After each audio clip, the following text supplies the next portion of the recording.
Salut à tous, bande de lecteurs assoiffés d'encre. Aujourd'hui, nous nous retrouvons pour la toute première critique littéraire de cette chaîne. Aujourd'hui, 93, de Victor Hugo. Alors, oui, je sais, pour beaucoup, Victor Hugo, c'est surtout... Bonjour chers élèves, alors aujourd'hui, dans les quelques heures mises à ma disposition, nous allons analyser la deuxième phrase de ce roman, puisqu'elle nous intéresse, étant riche en allitération, comparaison et autres figures de style sur lesquelles nous travaillons, et qui seront le sujet principal de l'examen de 172 heures que vous aurez à travailler en fin d'année. Alors voilà, sortez vos copies, on va bien s'amuser. Seulement, Victor Hugo, c'est bien plus que ça.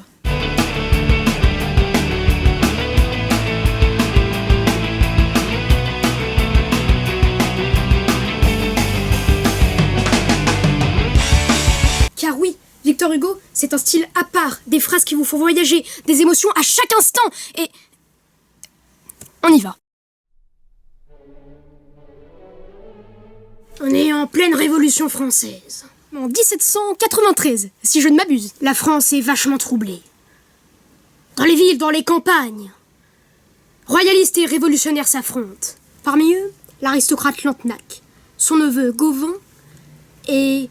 le conventionnel Simourdin vont s'entre-déchirer dans une période de terreur qui ne se soldera que par un bain de sang. Ah ouais, chaud. Ouais, tu l'as dit. C'est chaud.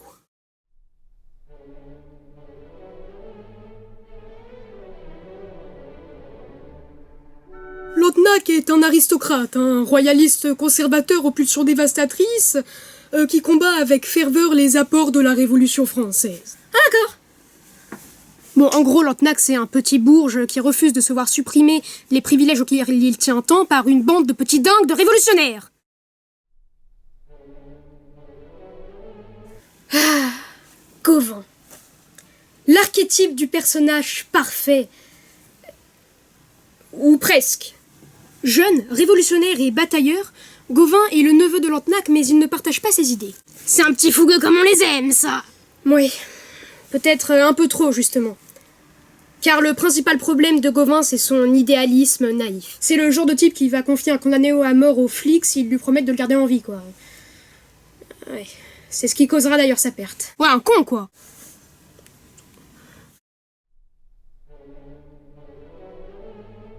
Alors lui, c'est le personnage le plus complexe et le plus intéressant du livre. Il est en effet partagé entre son devoir de révolutionnaire, bien qu'il désapprouve la terreur, et celui d'un père.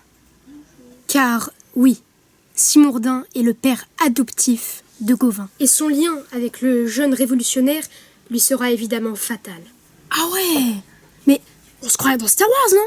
Gauvin, je suis Simourdin. Ton père adoptif... Ah mais alors pas du tout, jeune homme.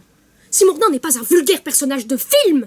Simourdin, c'est la représentation... Si, un petit peu. Dans ce passage, Gauvin a été condamné à mort pour avoir aidé Lantenac à s'échapper. Il va donc être guillotiné. Gauvin arriva au pied de l'échafaud. Il y monta. L'officier qui commandait les grenadiers l'y suivit. Il défit son épée et la remit à l'officier. Il ôta sa cravate et la remit au bourreau. Il ressemblait à une vision. Jamais il n'avait apparu plus beau. Sa chevelure brune flottait au vent. On ne coupait pas les cheveux alors. Son cou blanc faisait songer à une femme et son œil héroïque et souverain faisait songer à un archange. Il était sur l'échafaud, rêveur. Ce lieu-là aussi est un sommet. Gauvin y était debout, superbe et tranquille. Le soleil l'enveloppant le mettait comme dans une gloire. Il fallait pourtant lier le patient. Le bourreau vint, une corde à la main. En ce moment-là, quand ils virent leur jeune capitaine si décidément engagé sous le couteau, les soldats n'y tinrent plus. Le cœur de ces gens de guerre éclata. On entendit cette chose énorme, le sanglot d'une armée. Une clameur s'éleva. « Grâce! Grâce !» Quelques-uns tombèrent à genoux, d'autres jetaient leurs fusils et levaient les bras vers la plateforme où était Simourdin. Un grenadier cria en montrant la guillotine. « Reçoit-on des remplaçants pour ça? Me voici !» Tous répétaient frénétiquement « Grâce, grâce !» et des lions qui auraient entendu cela eussent été émus ou effrayés, car les larmes des soldats sont terribles. Le bourreau s'arrêta, ne sachant plus que faire. Alors, une voix brève et basse, et que tous pourtant entendirent, tant elle était sinistre, cria du haut de la tour « Force à la loi !» On reconnut l'accent inexorable. Simordan avait parlé. L'armée frissonna. Le bourreau n'hésita plus. Il s'approcha, tenant sa corde. « Attendez !» dit Gauvin. Il se tourna vers Simordan, lui fit de sa main droite encore libre un geste d'adieu, puis se laissa lier.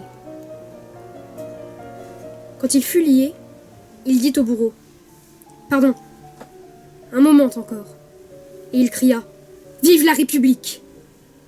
On le coucha sur la bascule. Cette tête charmante et fière s'emboîta dans l'infâme collier.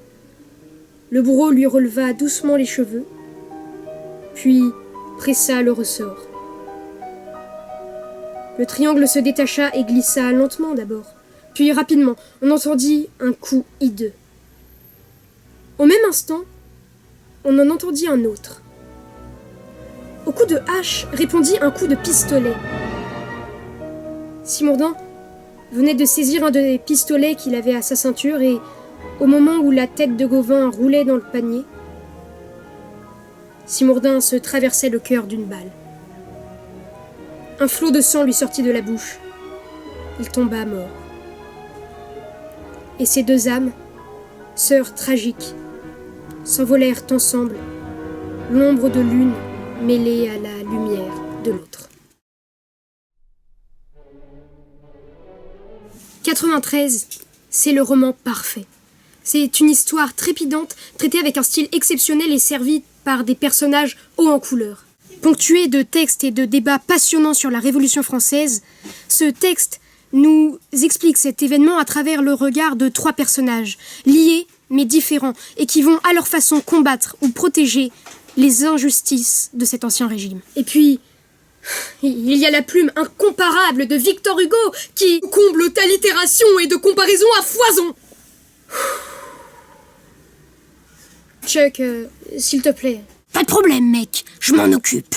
Cela dit, il a pas vraiment tort, car Victor Hugo parvient à nous faire pleurer avec des phrases simples, mais qui nous touchent au cœur.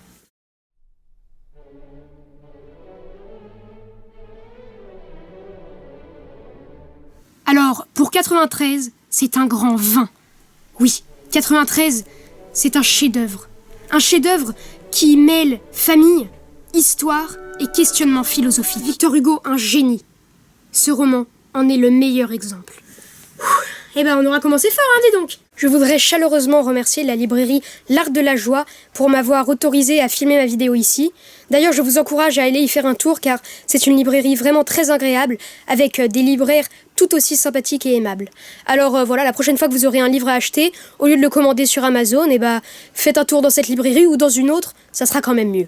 Bienvenue sur cette chaîne où j'analyserai dans chaque épisode un livre qui m'a plu ou déplu, après l'avoir pourtant dévoré. Alors sur ce, merci d'avoir regardé la vidéo, likez-la si elle vous a plu, partagez-la également, et n'oubliez pas de vous abonner pour ne pas rater le prochain jugement. Allez, abonne-toi. Si tu t'abonnes pas, je tire. Allez, vas-y, j'ai tout mon temps, hein, tu sais. Ah, et au fait, le livre, n'attends pas de le lire.